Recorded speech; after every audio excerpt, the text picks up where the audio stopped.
আসসালামু আলাইকুম আর রহমতুল্লাহি বারাকাতু। সহিহ বুখারীর হাদিস হাদিস নম্বর 306। হযরত আয়েশা সিদ্দিকা রাদিয়াল্লাহু আনহা থেকে বর্ণিত, তিনি বর্ণনা করেন যে ফাতেমা বিনতে আবু হুবাইশ রাদিয়াল্লাহু তাআলা আনহা নামে এক রাসূলুল্লাহর সাহাবী, তিনি বললেন, ইয়া রাসূলুল্লাহ, ইয়া হাবিবাল্লাহ, আমার প্রত্যেক মাসে যে হাইজ হয় সেটা অনবরত হয়ে থাকে এবং সেটা বন্ধ হয় না।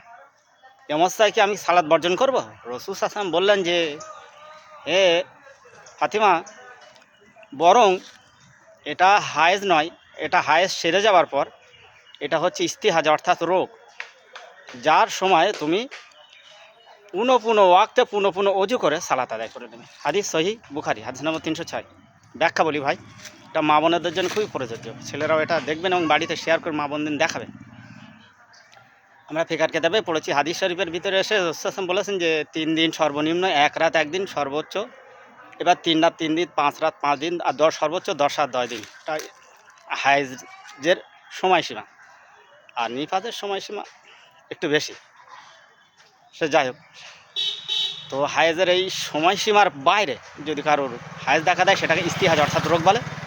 এই রোগ অবস্থায় নতুন ওয়াক্তের জন্য, অর্থাৎ ফজর, জোহর, আসর, মাগরিব, ঈশা সালাতে নতুন ওয়াক্তের জন্য নতুন ওযু করে নিতে হবে, এবং যদি কাপড়ের টুকরা বা হ্যাগিস টাইপের বা মেন্স ওয়্যার যেগুলো, সেগুলো ব্যবহার করেন, সেগুলো পাল্টে নেবে, নূতন ওযু করে সালাত আদায় করে। তবে সালাত বর্জন করা যাবে না, এটাই রসুলের ফয়সালা। অনেকে হয়তো ইস্তিহাজার জন্য সালাত বর্জন করেন, না, আপনার কিন্তু কাজে হয়ে যাবে, সমস্যা হয়ে যাবে, দেখবেন ভাই। কি নেই হাদিসে ভাই, সব আছে।